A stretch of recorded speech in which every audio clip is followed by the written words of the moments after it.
everyone, and welcome to the Think Different podcast. It is the podcast with two former Apple employees who worked over 20 years. I am Will, TLD, the owner of WV Productions, here today to discuss Apple Pay and the Apple Card. Now, my partner in crime, Mr. Keto Trout drummer, Mr. Frank Funk, just came back from a wonderful Vegas trip. However, he is now having a medical issue, which unfortunately is COVID. So he was unable to join us today for this episode on the audio version. However, he did create a keynote that we were going to show everybody about Apple Pay and the Apple Card. So what we're going to do today is just basically play that. We are going to have a keynote version on our YouTube channel if you want to visualize what you're going to be seeing on the screen. But I think in audio form, I also was able to make it very easy to follow. So there's going to be an audio version of this podcast of Apple Pay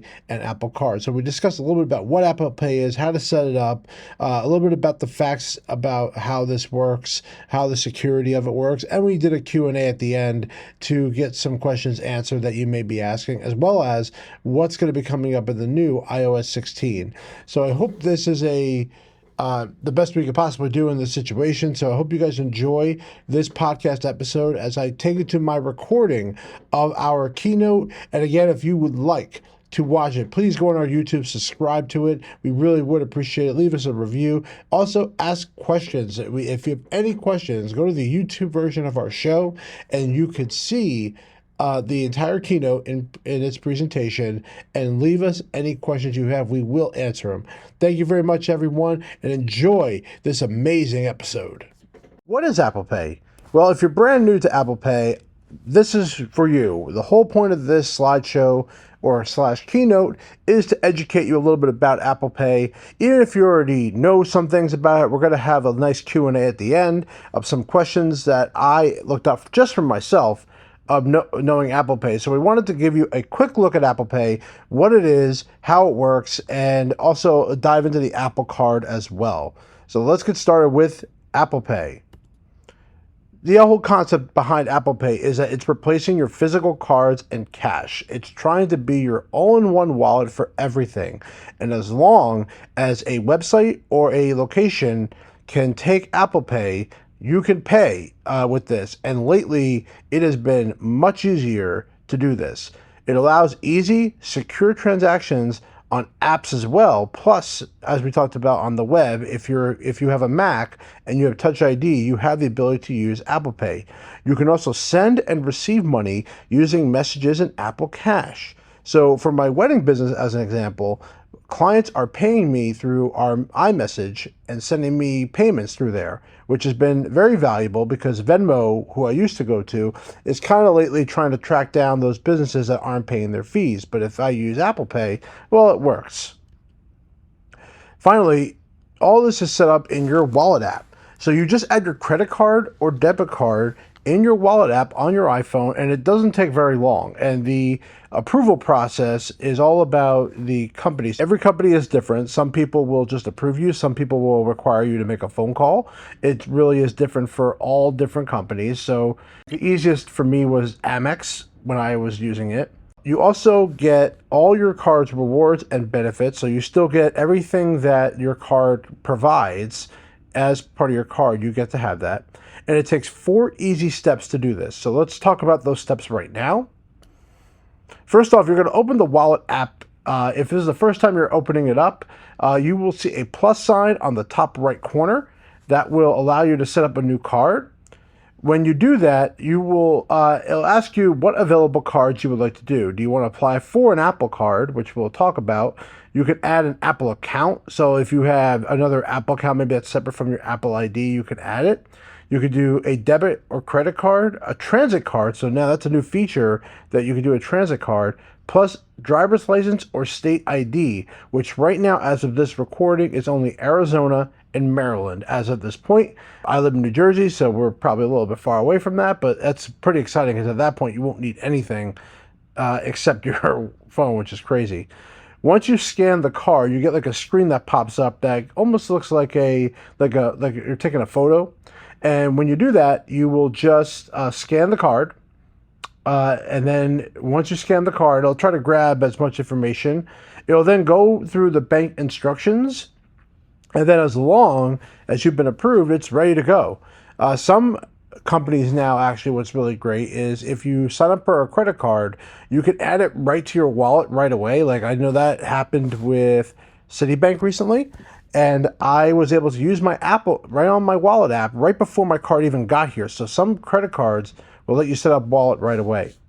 You can use Apple Cash with Apple Pay, which allows you to get a credit that's basically almost like rewards. So it is rewards that you can use just like if you have rewards on your card, except you can use this at locations. It's a Visa card that is almost like a spending card, or like one of those what are they called? Like those, those cards you get for like gifts. It's kind of like that. Apple Cash is a digital card that's in the wallet. It stores cash you want to send or receive in the wallet or messages. If you are planning to use Apple Pay, you need to look out for the two symbols on the screen. The Apple Pay symbol and then the NFC chip symbol, which is the contactless payment symbol when you check out. In order to use Apple Pay, you have to have Touch ID or Face ID set up. So there are other requirements besides just that. You have to have some kind of a passcode on your phone. So if you're not using a passcode, well, you're not going to be able to do this. So you will need to set one up. And you will need to use Touch ID or Face ID or even the security code you have set up to pay. All transactions are safe and secure. Apple Pay uses a device-specific number and a unique transaction code, so that your card number is never stored on your device or on the Apple servers. It's a very unique way on how this works. So every time you pay, it's almost like a different number, 16-digit number is going through every single time, and that no one has this information, not even Apple. I think only your bank has the authority to do it. When you pay, your card numbers are never shared with the merchants, which is why I think this has taken off as fast as it has. And now you see Google Wallet, Samsung, they all have the same thing.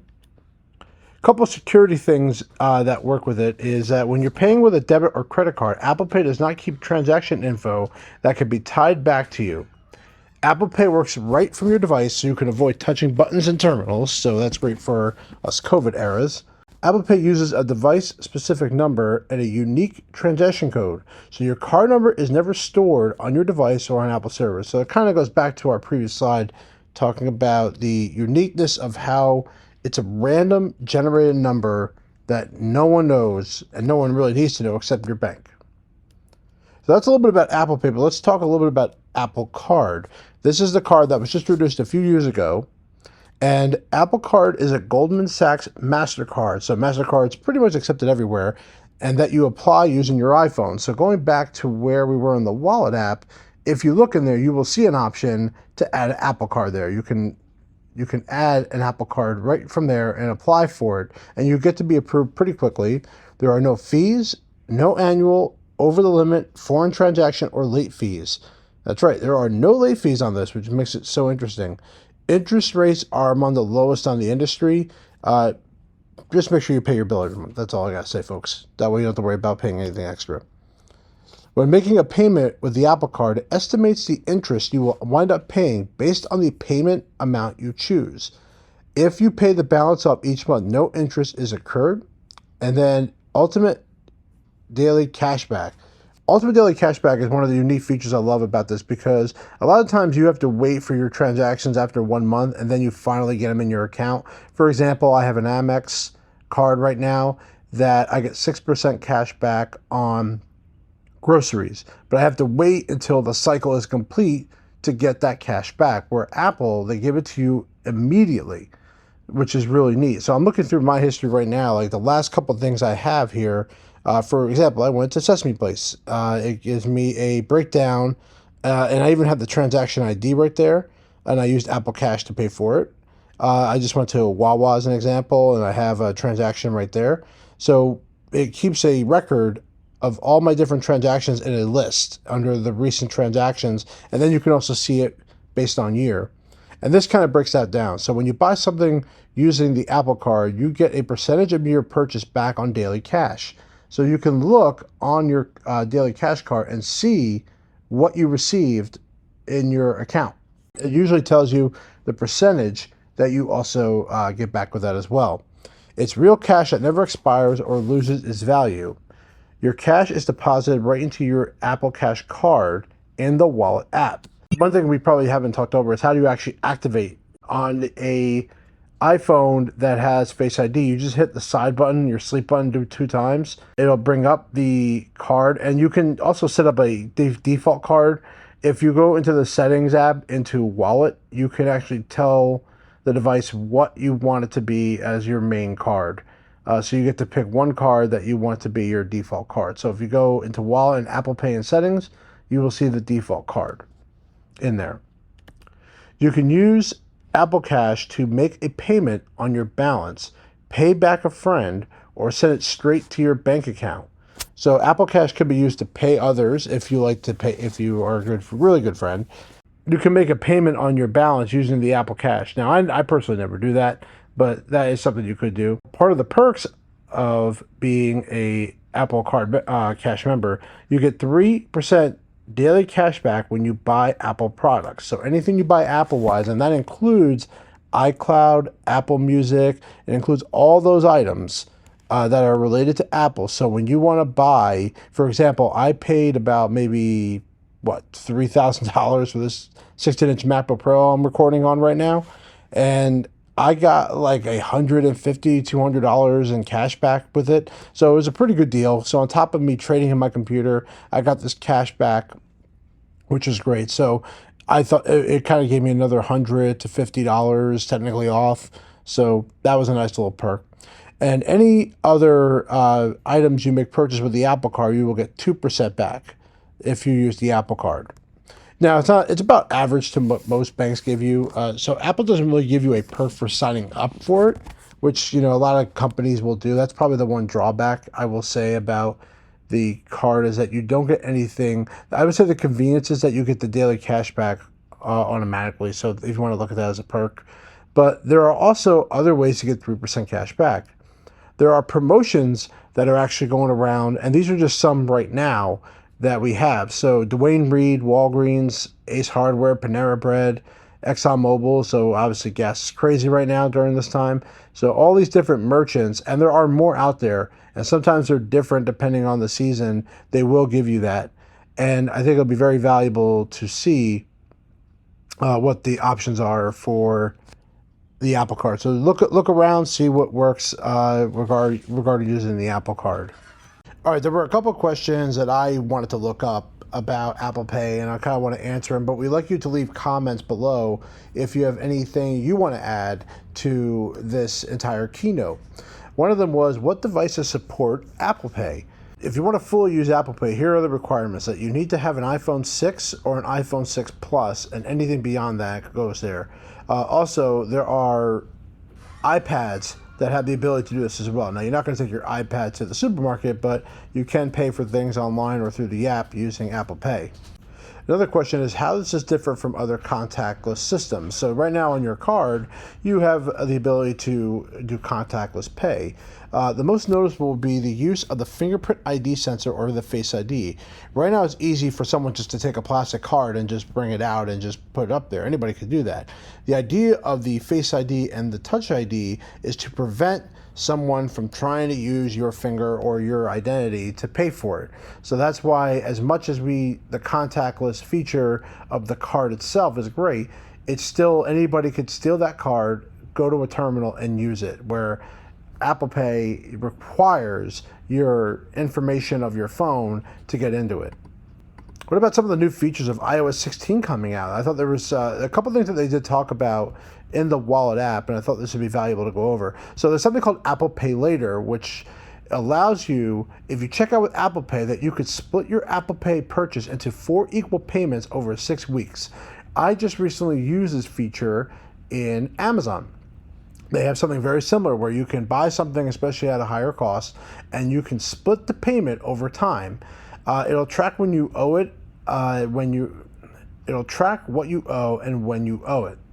Also, they're going to be adding ID cards are going to be supported, and this is more on the Apple Wallet side, but allows you to share your ID information in apps that require identity and age verification. Apps will only request information needed to complete the transaction. Apple Cash is getting a little bit of an upgrade, is that you will be able to easily review your latest purchase payments and daily cash deposits with a new filter for most recent transactions. Also, key sharing is coming into the wallet, so if you want to share keys like to a hotel room. And then also how you view your Apple Daily Cash will be done a little differently. You can view the lifetime daily cash you received and track your progress forward. So I would be curious to know what I actually have used in total. Another one that I found out on my own was on the Apple Watch. Do you need your phone to use Apple Pay? Because remember, in order to use Apple Pay on the watch, you have to set it up on your phone typically. Well, the good thing I found out was there was a day I have the Wi-Fi version. I don't have the cellular version, but I was able to use my Apple Watch without my phone being even with me. So it was home. It was turned on, but it was home, and I was able to just double press the button, pay for it no problem, and I thought that was great. So yes, the Apple Watch will work on its own, even with the Wi-Fi model. I know the cellular is obvious, but the Wi-Fi model will work. I think as long as your phone's on, it'll let you do it. So I hope this was very valuable to you guys. Please leave us any feedback below on this subject. I think Apple Pay is very valuable. I hope you learned something from it. If you have any questions in the comments, please leave them. We respond to every comment. I'm Will from the Think Different podcast, and I want to thank Frank for putting this amazing keynote together for you guys. We are equal partners in this, and we appreciate all the love and support, and I love every single one of you.